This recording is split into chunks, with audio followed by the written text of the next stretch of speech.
Good morning all, welcome back to Sew Granny Sew. Today we are going to finish putting together our Carpenter Star, actually our modified Carpenter Star.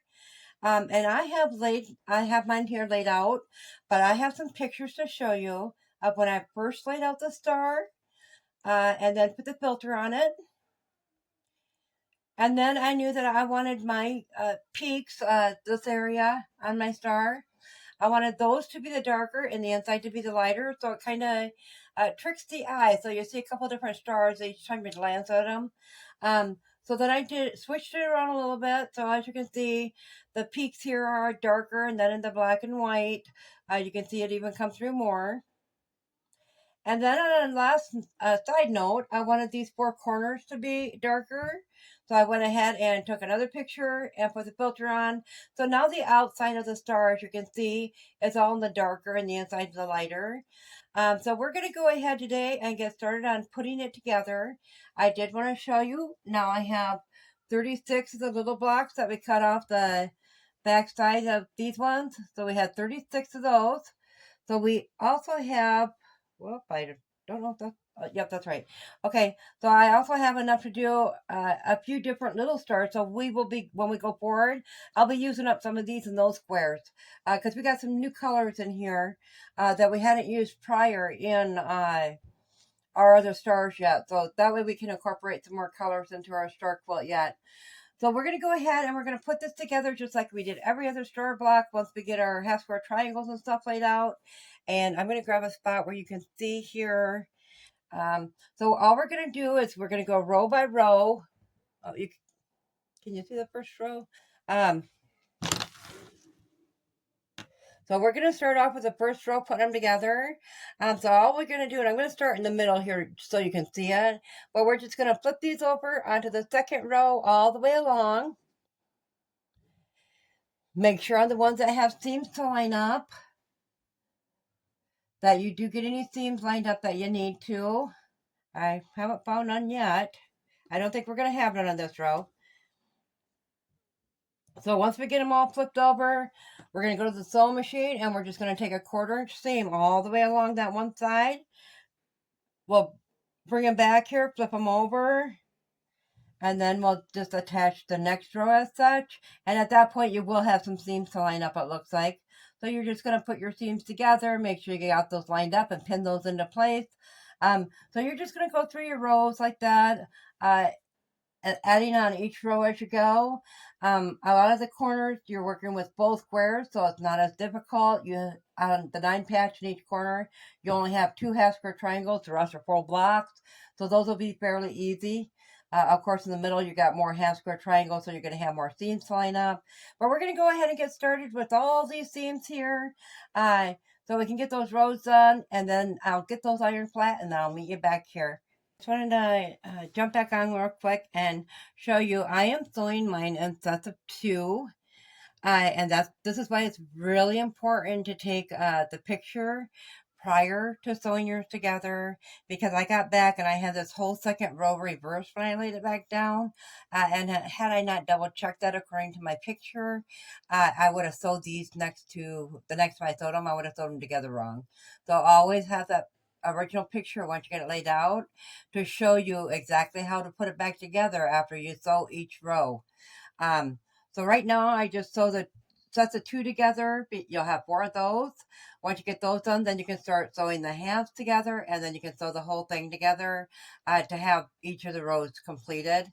And then we'll iron them. In the meantime, I'm just pressing flat with my finger in between. Otherwise, you'll be making several trips to your ironing station to get those all ironed up. So I'm going to go ahead and finish up getting these rows together, and I will meet you back here. So we have our rows sewn together, and we're going to go ahead and start connecting them. When I iron them, just to show you, want to iron in opposite directions. So this one goes this way, that one goes that way, that one goes that way, so you just alternate them. So to join them together, you just flip this over, and this one has a point in the middle you want to line up. So you're going to find the middle of it. It's going to be right at that peak. So you're going to find the middle of that. So it comes out right at the peak, and then you're going to put it in right at the peak of this one.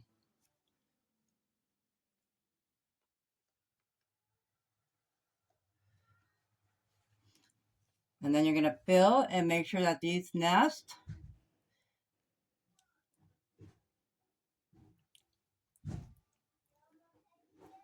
And go ahead and pin that together.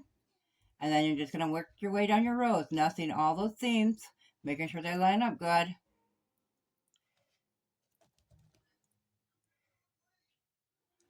So I do mine in 4 sections. So it'll be the bottom 2 rows, the next 2, the next 2, and the top 2 rows. So I'm going to go ahead and finish getting this pin. Once you get them all pinned, you're just going to take them to the sewing machine, and you're going to sew a 1/4 inch seam.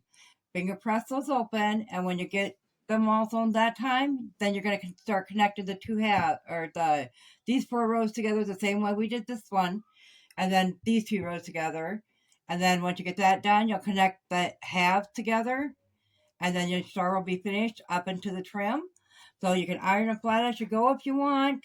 I'm just going to finger press all the way through until we get it all together, and then we'll go ahead and we'll press all the seams however we need them to go to lay flat. I usually press mine open at that stage. So we'll go ahead and get that done, and then I'll meet you back here to show you how and why I'm going to press them the way I'm going to press them. Okay, I have the star fully sewn together now. I didn't get them all pressed or anything yet. I wanted to show you. So on the back of the star, when we press our seams, and I'm always doing the final seams open, the reason you want to do it, you can see how much bulk is in one seam, quite a bit where they meet up. So you always want to press some seams open on that final one, because that makes the quilt square itself lay a lot flatter. So I'm going to go ahead and I'm going to get those pressed, come back, and I'll show you the finished star. It's getting late already, so I don't think we're going to get to the trim today, so there will be a part 3. And then we can go over a little more of the alternative, the different ways that different people make them, the Carpenter Star. So I will go ahead and press this, and I'll meet you back here. Got the star ironed, all the seams are ironed open. It does lay so much flatter now, as you can see. We do have to trim up the sides yet. I'm going to try to show you that quick. So if you're working along with me, then you now have your squares done, you have your rows done, you have your columns done, and your star is fully together. We're just going to line that up along the edge. I like to take a couple different spots of my lowest part and line it up according to that, making sure you're at least a 1/4 inch away from your points so they don't get lost in your seams.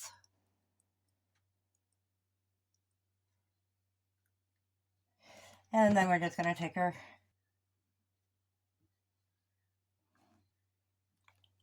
ruler and trim that down.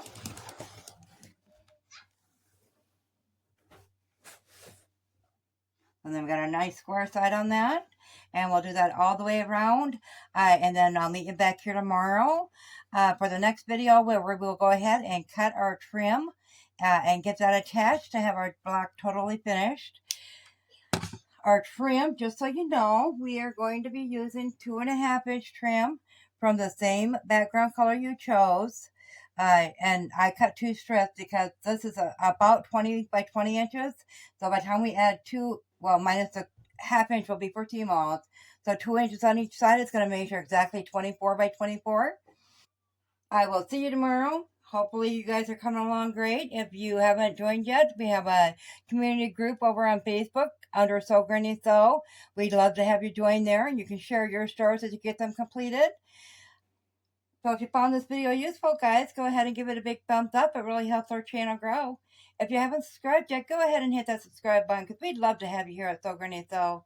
Thanks all. Have a good day. Bye.